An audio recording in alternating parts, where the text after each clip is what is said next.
Welcome to Dead and Roasted. What can I get you? Something rare happened with tonight's first two stories. They were sent to me years apart by two people who have never met, and they both describe encountering what seems to be the same thing in the same stretch of Appalachian West Virginia. When I say the same thing, I mean the descriptions match well enough to give me chills.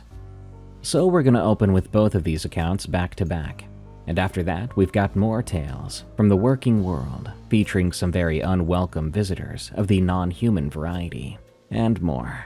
These are tales from the break room.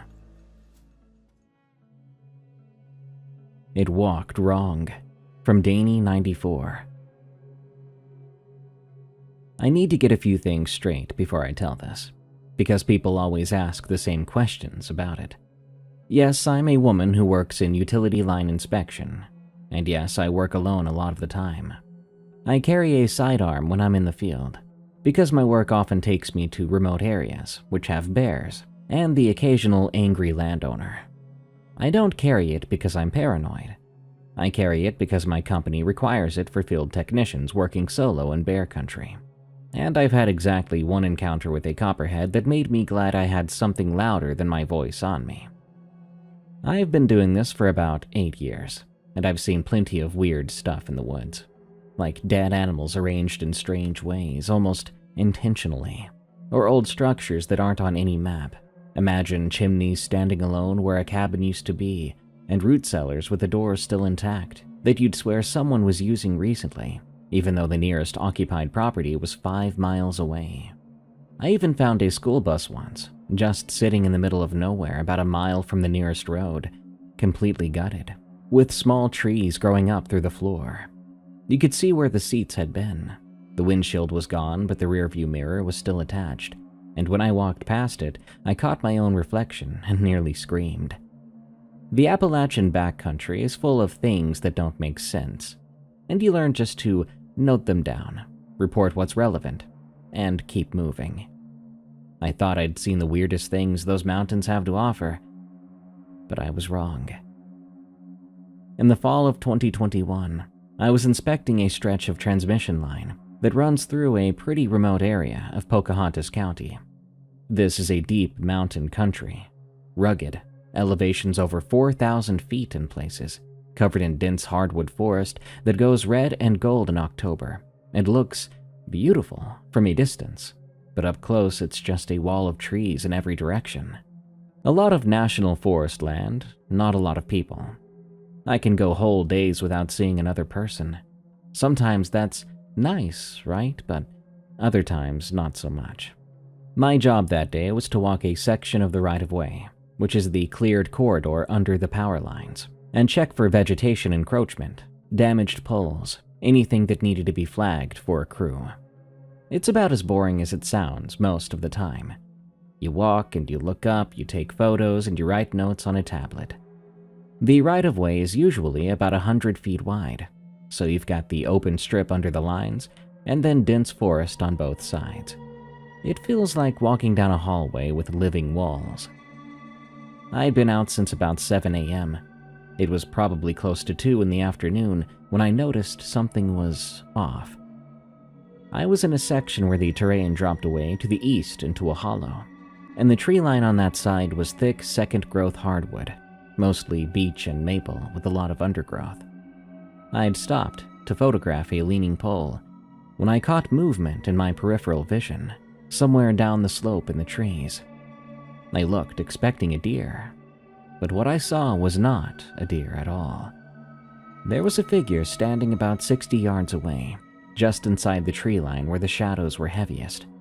It was upright, on 2 legs, and very tall. Taller than any person I've ever seen. And I don't mean like a tall basketball player. I mean proportionally wrong tall, with long limbs, arms hanging down past where the knees would have been.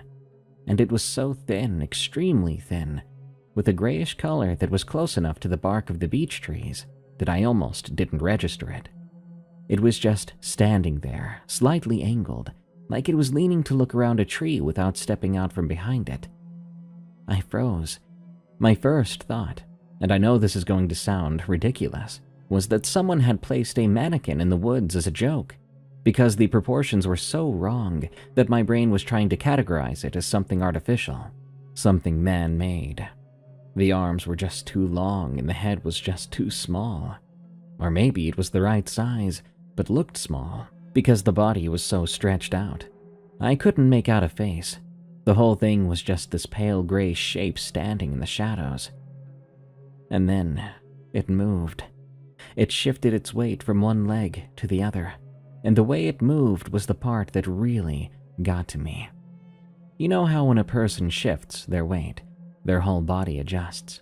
Hips and shoulders, head, everything sort of flows together, because that's how your skeleton works. Well, this thing didn't do that. Parts of it moved independently. The legs shifted, but the upper body stayed rigid, and then the upper body sort of caught up in a jerky, delayed way. Like a robot or a marionette. I put my hand on my holster. Honestly, I don't know why, because I don't think a 9mm would have been my first choice if that thing had come at me.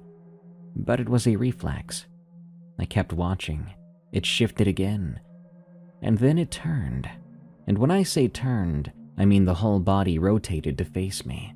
But the head stayed fixed on me the entire time. The body turned underneath a head that was already looking at me. I don't know how else to describe it. The head simply didn't move. The body swiveled to match it. That stare down between us lasted about 15 seconds.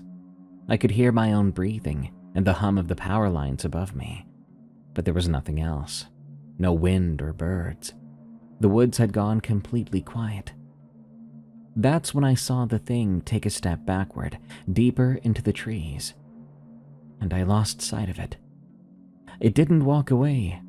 It sort of just receded into the shadows, like that Homer Simpson meme, like the forest swallowed it. I left. I walked back to my truck at a pace that I will generously call brisk, and I did not look back. I wanted to run very badly, but the rational side of my brain told me that running through uneven terrain with equipment on my back was a good way to trip and break an ankle, and breaking an ankle out here alone with that thing in the woods was not an option I was willing to consider. It took me about 20 minutes to get back to my truck, the longest 20 minutes of my life. Every noise in the woods, every squirrel in the leaves, every branch that popped under my boots made my heart rate spike. When I got to the truck, I locked the doors before I even started the engine, which is something I've never done before or since. I drove to the district office and told my supervisor I'd completed the section, which was a lie because I had another half-mile to go. I went back 2 days later to finish in broad daylight, and I brought a coworker with me. I didn't tell him why I brought him along. He thought I just wanted company, and that was fine by me. I've never seen it again. I've been back through that area multiple times since, but every time I'm in that section, the hair on my arms stands up, and I move faster than I usually would. I scan the trees constantly, instead of just checking the poles and the lines. My body remembers what my brain tries to forget. Something lives in those woods. It's tall, gray, and wrong, and it watches. The Tall Gray, from GMC Farland, 22. So I don't usually submit these kinds of things to the podcasts I listen to. I listen to this show, but I'm a pretty skeptical guy in general. I grew up hunting and fishing and camping, and I've spent a lot of time in the woods, so I don't spook easy. But something happened to me about 4 years back that I've never been able to explain, and it's honestly messed with my head. In 2022, I was working on a survey crew for a natural gas pipeline company. We were doing preliminary route surveys in Randolph County, West Virginia. Lots of mountains, hollows, heavy forest, and not many people around. Our job was to walk potential pipeline routes, taking GPS readings and marking features, assessing the terrain for the engineers. We worked in 2 teams of 2 or 3 and spent most of our time bushwhacking through stuff that hadn't seen a human footprint in years. My partner was a guy named Cal, late 20s, quiet, but good at his job. The kind of guy you want with you in rough country because he doesn't complain and he pays attention. We were working a route along a ridgeline that dropped off steeply to the north into a drainage that was all old growth, big old hemlocks and poplars. It was October, late in the afternoon, and the light was getting that golden sideways quality it gets in the mountains when the sun drops behind the next ridge over. We'd been working for about 6 hours and were getting ready to call it, when Cal stopped ahead of me and held up his fist. That was our signal to freeze in place. I thought he had spotted a bear. We'd seen bear sign all day, scat and claw marks on trees. He pointed downhill into the drainage without saying a word. Quietly, I went up next to him and I looked. About 70 or 80 yards below us, standing in a gap between two big hemlocks, there was something. My first impression was that this was some person, maybe a man wearing gray, like a gray bodysuit. It was tall, well over 6 feet, thin and standing upright. But even as I thought person in my head, the instinctual parts of my brain told me that wasn't right. That was the wrong answer. The arms were extraordinarily long. They hung at its sides. I swear they almost reached the ground. The head was pretty small relative to the body, or maybe the body was just too big for the head. I wasn't sure how to frame it. But it was standing perfectly still, facing our direction. Its posture looked very stiff.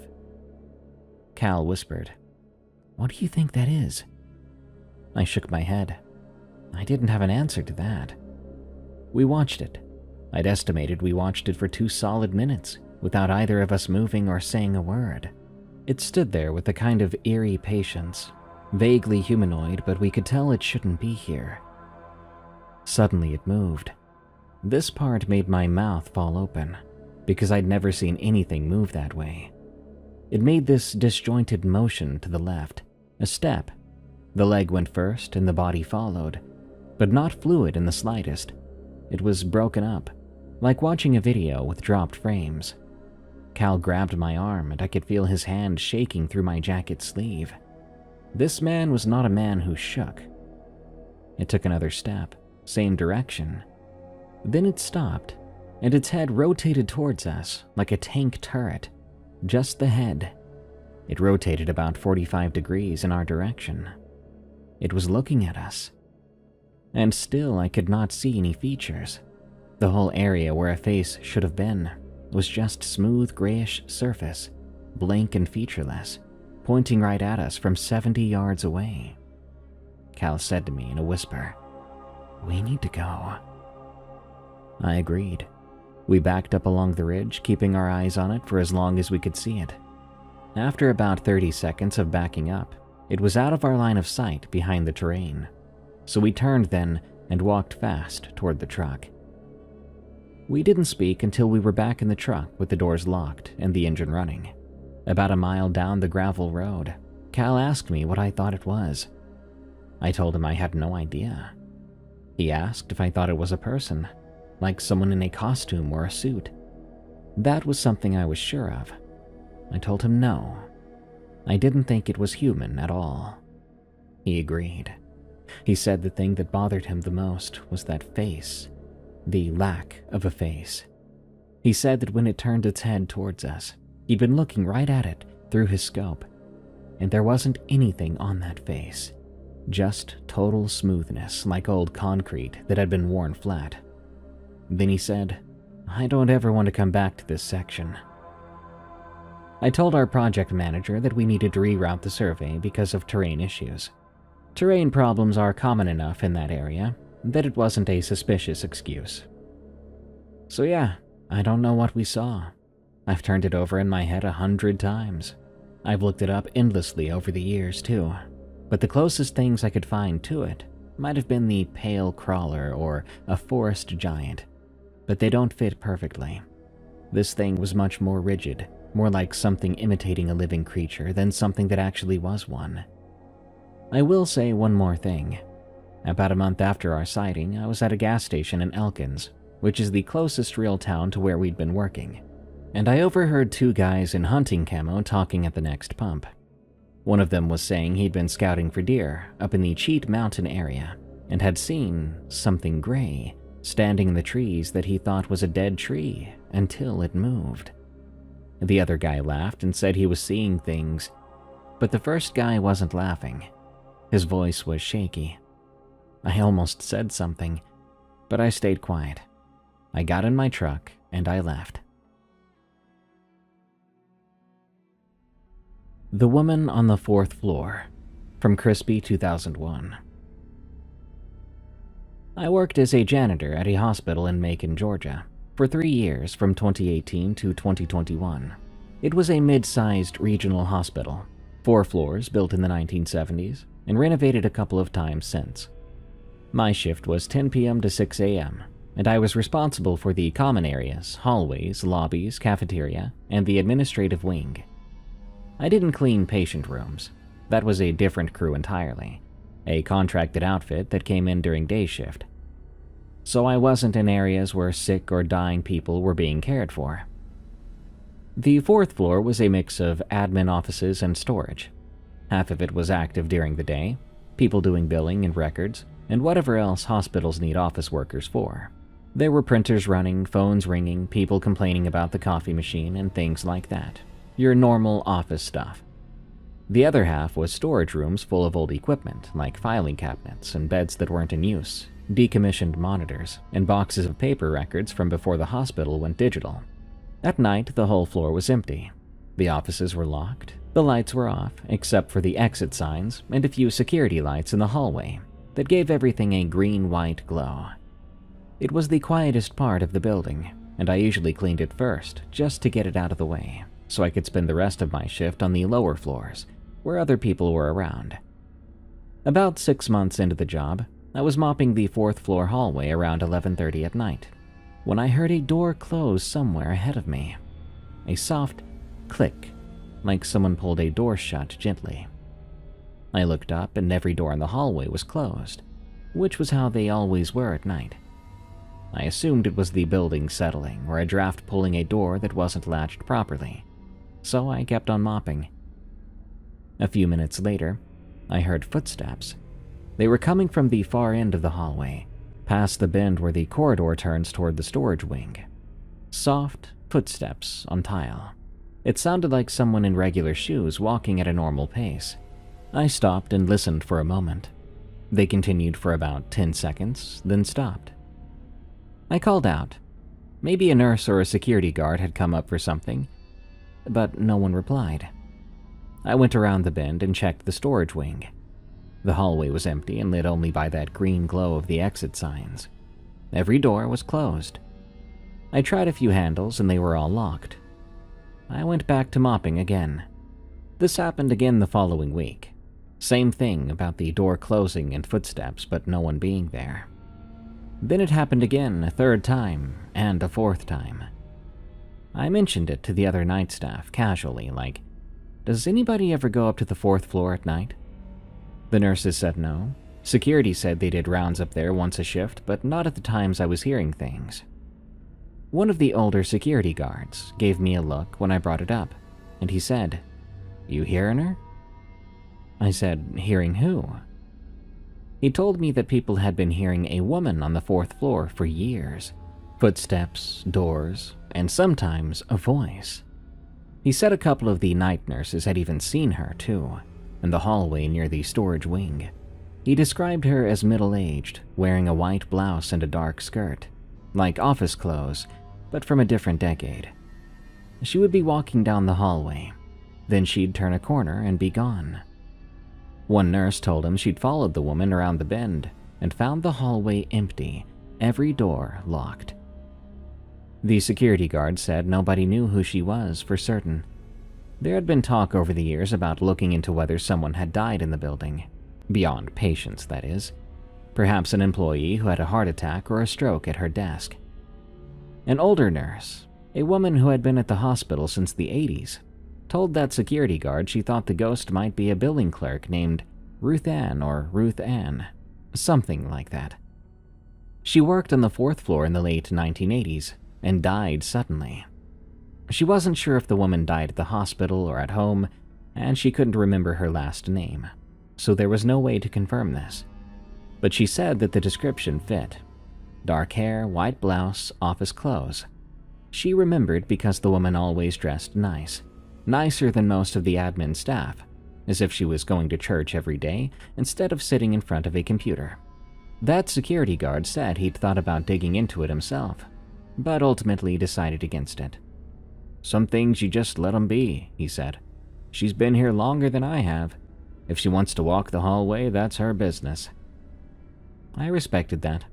He'd been at the hospital for 12 years at that point. He was one of those guys who had seen enough of life that very little bothered him. And she didn't bother me, really. Once I knew what it was, or at least what other people said it was, the footsteps stopped scaring me and just became part of the job. I'd hear them, even call out an "evening, ma'am" under my breath, and I'd keep mopping. I figured if she'd been walking that hallway for 30-something years without hurting anybody, she wasn't about to start with me. But I did see her once, and that one time is the reason I'm even writing this. It was my last month at the hospital, February 2021. I was on the 4th floor later than usual, about 1 a.m. I had to deal with a spill in the cafeteria that ate up my first hour. So I was behind schedule and annoyed about it, which is maybe why I wasn't paying attention to the usual sounds. I was mopping near the bend in the hallway, working fast, earbuds in but no music playing, because I'd learned a long time ago that you don't block your hearing in empty hospital corridors at night. I looked up at some point, and there she was, about 30 feet away, standing in the corridor near one of the storage room doors. She was exactly what that security guard had described, middle-aged, about late 40s or early 50s, dark hair pinned up in a style that looked like it was from the 80s, maybe early 90s. A white blouse, dark skirt, sensible shoes. She was standing with her hand on the door handle, as if she had just come out of the room, or was about to go back in. She was looking at me, and she was solid. Really think about that. She looked completely real, completely three-dimensional, like another living person standing in a hallway. If I didn't know the floor was empty, if I didn't already know every door was locked, if I didn't know what I knew from 2 years of hearing footsteps and doors and stories, I would have walked up to her and asked if she needed help finding something. That's how real she looked. We looked at each other for maybe 5 seconds. Her expression wasn't scary. She didn't look angry or sad or threatening. She just looked like someone who had noticed me and was mildly surprised I was there, like I'd walked into her office without knocking. Then she turned away from me, opened the door, and walked into the storage room. The door closed behind her with that same soft click I'd been hearing for 2 years. I walked over and tried the handle then. It was locked. I knocked and said, "Hello?" Nothing. I finished my shift, and I never saw her again. I left that hospital for a different job, same profession though, and I still wonder who she was and why she's still there. Needless to say, I believe in ghosts very much now. The Trucker, from Beck's 1987. This isn't a ghost story. I wish it was, because ghosts don't actually do anything. This was a person, a real live human being, and that's what made it so much worse. I was 24 years old, working as a night clerk at a truck stop off I-40 in eastern Oklahoma. I won't name the exact place, but it had big diesel pumps out front, a little convenience store with 4 aisles of snacks and motor oil and air freshener shaped like pine trees, with showers for the truckers in the back, and a diner attached to the side that closed at 10. After 10, it was just me and whoever was buying cigarettes and energy drinks at 2 in the morning. The truck lot out back could hold maybe 40 rigs, and on a busy night, it'd be 3/4 full of guys sleeping in their cabs. Weeknights were slower, maybe 10, 15 trucks. I could see the lot from the counter if I craned my neck. The job was okay. I am a night person by nature, and most of the truckers were decent.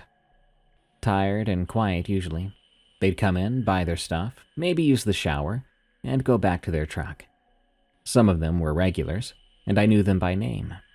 There was a guy named Ray who drove for Werner and always bought 2 banana moon pies. There was Carla, who hauled refrigerated loads and would talk your ear off about her grandkids if you let her. Mostly good people. Occasionally, you would get a drunk or a tweaker, but that was rare for our stop, because we were in the middle of nowhere, and the tweakers tended to cluster near the bigger towns where they could get supply. There was one trucker, though, who came through every few weeks, and he made my skin crawl. I never even got his name.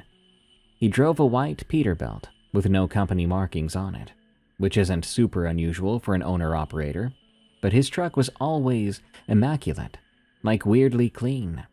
Truckers live in their rigs, and the cabs usually looked like it. This guy's truck looked like it had just rolled off the lot every single time. He was tall, about 6'2" if I had to guess. Lean, too, always wearing the same tan Carhartt jacket and a ball cap pulled low. He had these pale blue eyes, and he didn't blink nearly enough. I know that's a weird detail to focus on, but it's one of those things that stuck with me. Most people blink every few seconds. This guy would go 20 or 30 seconds at a time without blinking, I swear to God. It made talking to him feel like being studied through some window. He never bought much. A coffee and sometimes a water. He'd pay in cash, exact change too. He never used a card, and he'd leave just like that. He didn't make small talk. He never asked about the weather or road conditions or anything that truckers normally talk about. He would look at me with those pale, steady eyes and say, "Thanks," and walk out. Every single time the same routine and the same word. I started dreading seeing that white Peterbilt pulling into the lot because I knew exactly how the interaction would go, and something about the precision of it unsettled me. The thing that started bothering me beyond the staring was that he'd come inside at odd hours. Most truckers who stop at 2 or 3 a.m. are on a schedule. They've been driving. They need to fuel up and use the bathroom and maybe grab food. Then they're back on the road. This guy would pull in at like 3 a.m., park, then not come inside for almost 2 hours. I'd see his truck in the lot from the window, and the cab light would be on, and he'd be sitting in there. Then at 4 or 5 in the morning, he would finally come in, buy his coffee and sometimes water, and leave. But sometimes he wouldn't leave. He'd go back to his truck, turn the cab light off, and sit there in the dark. I'd seen the faint glow of what I assumed was a phone screen, and that was it. I mentioned this guy to my manager at some point. She said some truckers are just strange, and to let it go, unless he caused trouble, of course. Fair enough. But he never caused trouble. He never raised his voice or made a mess. He never said anything threatening. But one night I was stocking shelves near the front window, and I looked out at the lot. His truck was parked facing the store, cab light off, and he was standing outside his truck, leaning against the driver's side door, looking directly at the store. At me, arms folded, just standing there in the cold at 3 a.m., watching the building. I stepped back from the window and out of the aisle so he couldn't see me. I waited about 5 minutes, and then I looked again. He was gone, but his truck was still there. He simply was no longer next to it. That's when the door chime rang, and he walked in. "Evening," he said. With exact change, he bought a coffee, then walked out and got in his truck. He drove away, and I watched his taillights until they disappeared on the interstate. I started locking the front door after midnight. Company policy said we were supposed to stay open 24 hours, but I told my manager I'd been getting nervous about a specific individual, and she let me start locking up at 1 a.m. and only buzzing people in. She didn't push for details, and I was thankful for that. He came through one more time after that. It was about 3 weeks later, a Wednesday night, dead quiet, maybe 2 trucks in the lot at most. He pulled in and parked in the back of the lot, in his usual spot, facing the store. He sat in the cab for about an hour and a half. I knew it was him before I even saw the truck, because of where he parked. Nobody else even used that spot. It was the farthest corner of the lot, away from the lights, where you'd park if you wanted to watch the building without being easily seen from inside. I sat behind the counter, and I kept glancing at the security monitor, watching his cab light come on and go off again. Then he got out, and he walked up to the front door and tried the handle. It was locked. He stood there and looked through the glass at me. I was behind the counter about 20 feet away, and we made eye contact through the door. The fluorescent light from inside hit his face, and I could see him clearly. He didn't knock. He didn't try the handle again either. He didn't mouth words or gesture for me to let him in. He stood there looking at me through the door with an unblinking stare, breath fogging up the glass slightly, one hand still on the door handle. Then he smiled. It was the first time I'd ever seen him smile, and I wish I never saw it. It didn't look like a friendly expression. It looked performative, like he was showing me his teeth because he wanted me to see them. Like letting me know that a locked door was a minor inconvenience, and he found it amusing that I thought it would help. He turned around, walked back to his truck, and left. He pulled onto the interstate heading west, and his taillights got smaller and smaller until they were gone. He never came back. I'm not sure why. Maybe he moved on to a different route. Maybe he found a different truck stop with a clerk who didn't lock the door. One way or another, he lost interest. Good, because I never wanted to see him again. The Voice in the Stairwell, from M. Delgado 97. I used to work the front desk at a Marriott in El Paso, Texas, 3 to 11 shift, which meant I'd spend the last few hours of my shift mostly alone in the lobby, since the overnight guy, Tomas, would sometimes be late. He was a good dude, but punctuality was not his strong suit. So from about 10:30 to whenever he rolled in, it was me and the lobby and the security cameras, and whatever guests happened to walk through, which at that hour was usually no one. The hotel was 12 stories, and the stairwells were the concrete echo chamber type with the metal railings, the kind where if you drop your keys on the 5th floor, you can hear them hit from the lobby. Sound carried in those stairwells like you wouldn't believe. A door closing on the 8th floor sounded like it was 2 flights away. There was a night when I was alone at the desk around 10:45. The lobby was empty. The elevator was parked on the ground floor with its doors closed. The TV in the lounge area was off. It was that specific kind of hotel quiet where you can hear the ice machine humming through the wall. I was doing some end-of-shift paperwork when I heard what sounded like a man talking in the east stairwell. The door to that stairwell was about 15 feet from the front desk, a heavy fire door with a push bar. Guests would sometimes use the stairs if the elevator was slow. But at that hour, it was unusual. I assumed someone was on a phone call and didn't think much of it. But the voice kept going, and it wasn't a conversation. It was one voice, steady and uninterrupted, like someone reading aloud or reciting something. But I couldn't make out the words through that heavy fire door. But I could hear the cadence, rhythmic even, almost monotone. It went on for probably 3 minutes straight without any pause, which is a long time for someone to talk without stopping. Try sometime to talk for 3 uninterrupted minutes and you'll see what I mean. You need to breathe, you gotta swallow, you lose your train of thought. But this voice didn't stop. I walked over to the stairwell door and listened. The voice was coming from above, maybe a couple floors up, and it echoed down the shaft in a way that made it sound hollow and flat. I opened the door and called up, "Hello? Everything okay?" The voice stopped immediately. Dead silence. I stood there listening for about 30 seconds, but there was nothing else. I let the door close and I went back to the desk. 5 minutes later, it started again. Same voice, same cadence, and same stairwell. This time I didn't investigate. I just ignored it. When Tomas, the overnight guy, showed up around 11:15, I mentioned what happened. He listened for a second, said he didn't hear anything, and shrugged. But by then, it had stopped. I forgot about this event until it happened again about a week later, Same time roughly, and same stairwell, and it sounded like the same voice.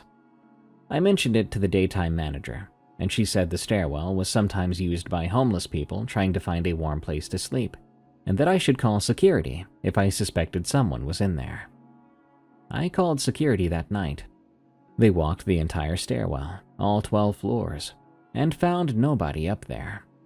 The doors on every floor were closed and locked from the stairwell side, which meant someone would have needed a room key to exit onto any floor. The only unlocked exit was the lobby door, right next to me, and no one had come through it. This went on for about 2 months. Every week or so, the voice, always around 10:30 to 11 at night, and it was always in the east stairwell, never the west. And it would be a single male voice speaking in an even rhythm that I could hear but couldn't understand.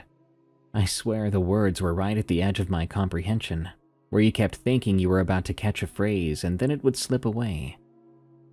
I got used to it. It became background noise like the ice machine or the elevator motor. A few times I opened the door and called up and the voice would stop. One time it didn't stop. I stood there with the door open and listened, and the voice just kept going, floor after floor above me, filling the stairwell with this steady, low murmur. It was the strangest thing, because the stairwell was clearly empty. I could see up the first 3 flights from where I stood, and there was nobody on any of the landings. The voice sounded like it was coming from everywhere and nowhere, bouncing off the concrete, impossible to pinpoint which floor it originated from. I closed the door and went back to work. I asked around with the other desk staff during shift change. 2 of them had heard it before. A woman named Diana, who'd worked at the hotel for years, said she'd heard the voice at least a dozen times and had stopped caring about it. She said the east stairwell had something going on, and that she'd mentioned it to the GM once, and he'd told her it was probably sound carrying from the HVAC system through the walls. Diana did not buy that explanation and told me so, but she also said that whatever it was had not caused any real problems, so she wasn't going to lose sleep over it. The other front desk person who'd heard it was a guy named Mark, who'd only been there for a few months. He said hearing it once was enough for him, and he would no longer go near the east stairwell after 10 p.m. The last time it happened was in December. I opened the stairwell door because I'd gotten bold about it by that point, and I called up to it like I always did. The voice stopped. Then, after about 5 seconds of silence, it said something that I could actually understand. Clear as day, like the speaker was standing on the landing right above me. It said, "Come up." I closed the door. I went back to my desk. I did not go up. I don't care what was saying it or why. Nothing good has ever come from a disembodied voice in an empty stairwell asking you to come closer. I've seen enough scary movies to know that. And more importantly, I've got enough common sense.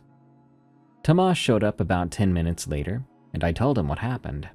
He went pale and said he'd heard the voice before too, but it had never said anything he could make out. I asked if he'd ever gone up to look for it, and he laughed, saying, "Man, I don't even like taking those stairs in the daytime."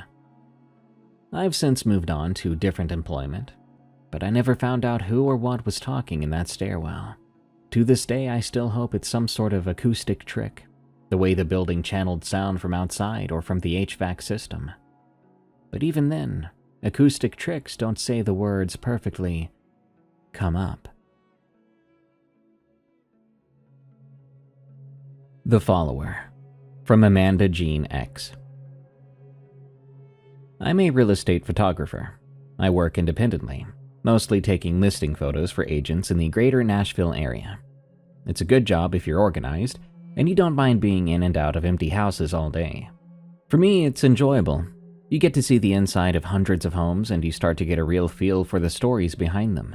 Every house has a vibe. Most of the time, the homeowners are out when I shoot, which is standard. You don't want people's stuff and clutter in listing photos, after all. So the house is staged and empty, and I've got an hour or so to move through the rooms and get my shots done. Also, I'm almost always alone. I have a system.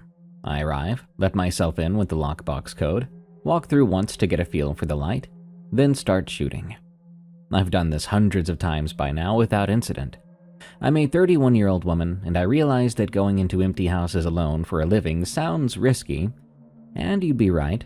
But before what I'm about to describe, nothing had ever happened that made me feel unsafe. In the spring of 2023, I had a showing scheduled for a house in a rural area, about 40 minutes from Nashville, down past Franklin toward the Williamson County line. It was a farmhouse on about 8 acres, recently renovated, listed at $1.2 million, which in that area is a nice property, but nothing unusual. Big porch, white siding, red barn in the back, picture-perfect stuff. The listing agent was someone I'd worked with a few times, a woman named Kelly, and she gave me the lockbox code, telling me the homeowners would be away for the weekend. I drove out on a Saturday morning to shoot it. The house was gorgeous. Open floor plan, new kitchen, original hardwood floors that renovation had kept. I parked in the gravel drive, letting myself in through the lockbox, and I started working. I always begin on the ground floor and work my way up, starting with the wide shots of the main living spaces, then doing the detail shots of fixtures, countertops, and stuff like that. I'd been there about 20 minutes when I heard a car pull into the gravel drive. I looked out the front window to see this dark sedan, a Nissan Altima I think, parked behind my car. A man was sitting in the driver's seat. I figured it might be a neighbor, maybe the homeowner coming back for something. I waited for him to get out, but he didn't. Instead, he just sat in the car. After a few minutes, I went back to shooting. Eventually, I checked the window again, maybe 10 minutes later, I think, and the car was still there. The man was still in the driver's seat. I was starting to feel weird about it, so I texted the listing agent, asking if anyone else was supposed to be at the property right now. She said no, then asked me why. I told her there was someone parked in the driveway. She said it might be a curious neighbor and to just keep working. I did, but when I went upstairs to shoot the bedrooms, I could see from the second floor window that the man had finally gotten out of his car. Now he was standing in the front yard, maybe 20 feet from the porch, facing the house, his hands in his jacket pockets. He was standing there on the lawn, looking up at the house, at the windows. He was of average height, average build, wearing a dark jacket and jeans. I couldn't make out his face in detail from the second floor, but I could see that he was looking directly at the house and he wasn't moving. He stood there like a guy admiring some painting in a museum, still and attentive, except he was a stranger on someone's lawn, staring at someone else's house, with a woman alone inside that house. I stepped back from the window. My heart was going fast, that adrenaline feeling where your hands get tingly and your hearing sharpens. I stood in the upstairs hallway for a minute, trying to think clearly. Maybe he was a contractor working on renovations. Maybe he was the appraiser. He could be just a weird neighbor. I kept making excuses because the alternative was something I didn't want to think about, which was that a strange man had followed my car to a remote property and was now standing outside, waiting for something. I called the listing agent this time instead of texting. I told her a man was standing in the yard, staring at the house, and it was making me uncomfortable. She said that was definitely strange, so she would call the homeowner. I could hear in her voice that she was taking it seriously, which made me feel both better and worse at the same time. She told me to lock the doors then, and to sit tight. I went downstairs, checking the front door, locked. The back door, also locked, and I felt a tad better. That's when I heard footsteps on the front porch, slow and heavy footsteps on the wooden boards. They went from one end of the porch to the other, and stopped. I was standing in the kitchen, which didn't have a view of the porch, and I stayed there. Then the footsteps came back, slower now, stopping at the front door. The door handle turned. He tried it gently, like he was testing it. The lock held. The handle went back to its resting position. I called 911. I told them someone was trying to enter a property I was working in, and that I was alone. They said they'd send someone. The dispatcher asked me to stay on the line, so I did. The footsteps left the porch. I heard them on the gravel, going back toward the driveway. I went to a side window, watching the man walk to his car, get in, then pull out of the driveway. He drove down the road and was gone by the time the sheriff's deputy arrived about 12 minutes later. The deputy took my statement and my description of the car, a dark Nissan sedan, maybe an Altima or Sentra. Oklahoma plates, but I only caught the first 2 digits. The man was black, medium build, dark jacket, baseball cap. I couldn't give a better description than that, and the deputy said that was fine. He said it could have been someone casing the property for a burglary since the listing was public online, with the address and photos showing the house was clearly empty and recently staged. He said it could have been a lot of things. Then he told me to stop working alone in vacant houses in rural areas. And I remember thinking, yeah, that's my entire job. That's literally what I do every day. But he had a point. The listing agent called me back later that afternoon and said the homeowner didn't recognize the description of the man or the car. Nobody in the neighborhood did either, and the nearest neighbor was about a quarter mile down the road. So it wasn't like there were a lot of people to ask. Hesitantly, I finished the shoot that following Monday, but only with my boyfriend sitting in the living room the entire time, reading a book. He thought I was being dramatic until I showed him the texts between me and Kelly.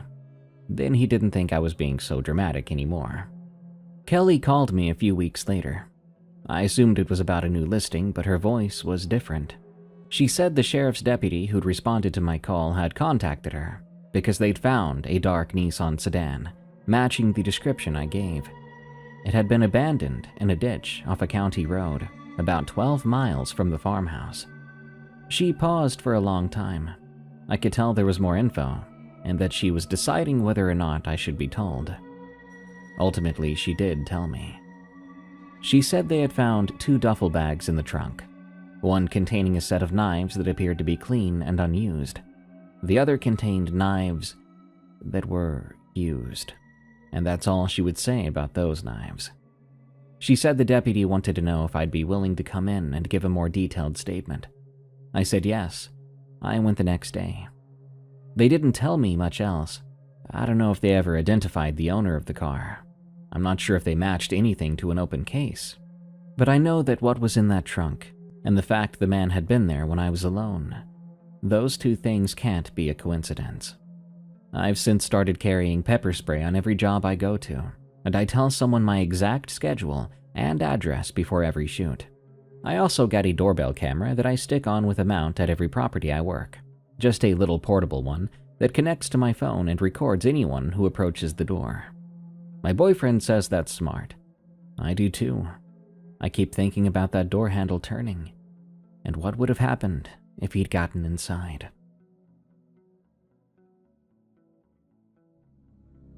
The scratching in the walk-in, from Throwaway CBIA. Short and sweet on this one. Well, short-ish. I was a line cook at a steakhouse in Council Bluffs, Iowa, for about 2 years. The restaurant was in a building that used to be a church, then a furniture store, then sat empty for a decade before someone bought it, converting it into a restaurant in 2014. You could still see where the church stuff had been if you knew what to look for. The arch above the main dining room was the old sanctuary arch, and the wine cellar was actually a baptismal room with the pool filled in. The owner thought the history gave it character. I thought it gave it problems. Our walk-in cooler was in the basement, which was the old church basement. Cinder block walls and a concrete floor that was always a little damp no matter what the weather was doing outside. In summer, it sweated. In winter, it just felt wet. The floor drain never quite worked right, and there was always a faint smell of mildew down there that the industrial cleaner couldn't fully cover. The whole basement felt like a place that didn't want people in it, if that even makes sense. Like it was just tolerating you. Nobody liked going down there alone. The ghost thing came later, but even before that, it was just dark and cold, and the stairs were narrow, and the light switch was at the bottom instead of the top, of course. So you had to walk down 12 creepy steps in the dark before you could see anything. Bad design, in my opinion. Whoever built it clearly didn't think about the fact that someone would be going down those stairs at midnight, carrying a bus tub of steaks.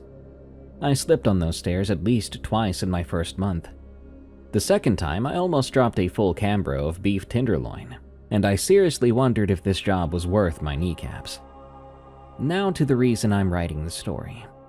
Around November of my first year, I was closing, alone in the kitchen because the other cook had already clocked out, and I needed to grab a case of burger patties from the walk-in for the next morning's prep. Just routine stuff. I went down the stairs, hit the lights, and opened the walk-in door, and while I was inside loading the case onto a sheet tray, I heard scratching on the outside of the walk-in wall. It was coming from the back wall, the one that backed up against the foundation of the building, against dirt and concrete. There was nothing back there. It was a foundation wall with solid earth on the other side. I knew that because the owner had shown me the building plans once when he was bragging about the renovation. That wall backed up against the original stone and concrete foundation of the church, and beyond that was packed dirt, and eventually the ground under the parking lot next door. The scratching was slow and irritating, like fingernails on a chalkboard but deeper and heavier, with more weight behind it. It would go for about 5 seconds, stop, then start again in a slightly different spot, as if whatever was making the noise was moving along the wall. I grabbed my patties and got out of there fast. I told myself it was mice, maybe rats, something inside the walls. The building was old. Things like that do happen, old buildings with critters. But it kept happening, 2 or 3 times a week, always when I was the last one in the building, always from the back wall of the walk-in. And over the months, it got louder.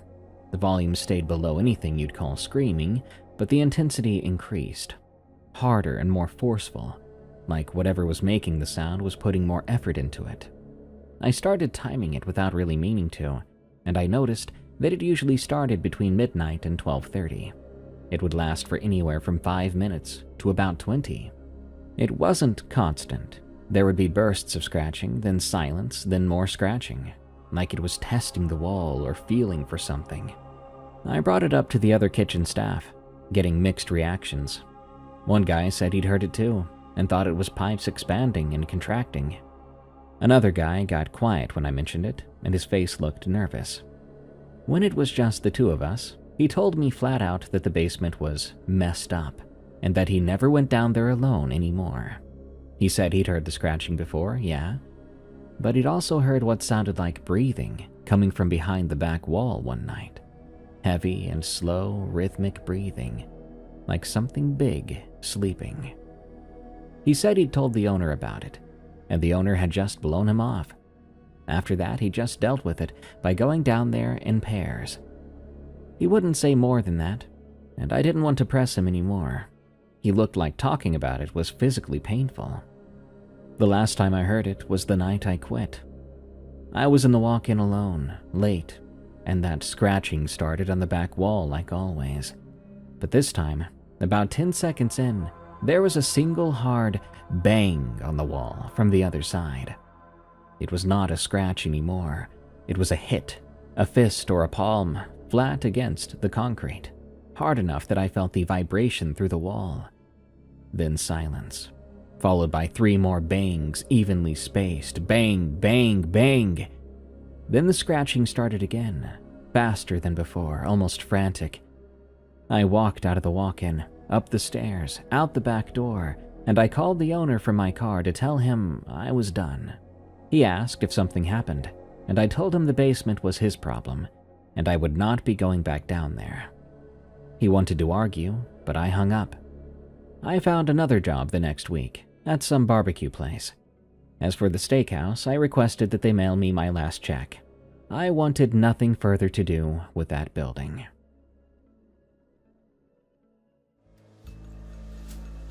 This world is a lot weirder than we give it credit for, and that seems to go double for the places where people work alone, especially regarding what people are apparently seeing in the Appalachian Mountains. That puppet-like thing watching them in the tree line. What could that be? Let me know what you think, if you have any theories, or if you've seen it yourself. Good night. Thanks for tuning into this episode of Tales from the Break Room. I've been your host, Darkness Prevails, and you can find my other podcast, Unexplained Encounters, on Spotify, Apple Podcasts, or your favorite podcast app. You'll love it if you need more scary story narrations from yours truly. The show features stories about the unknown and horrifying, especially in the outdoors. Till next time, everyone, I've got to clock out, but I'll be back again real soon.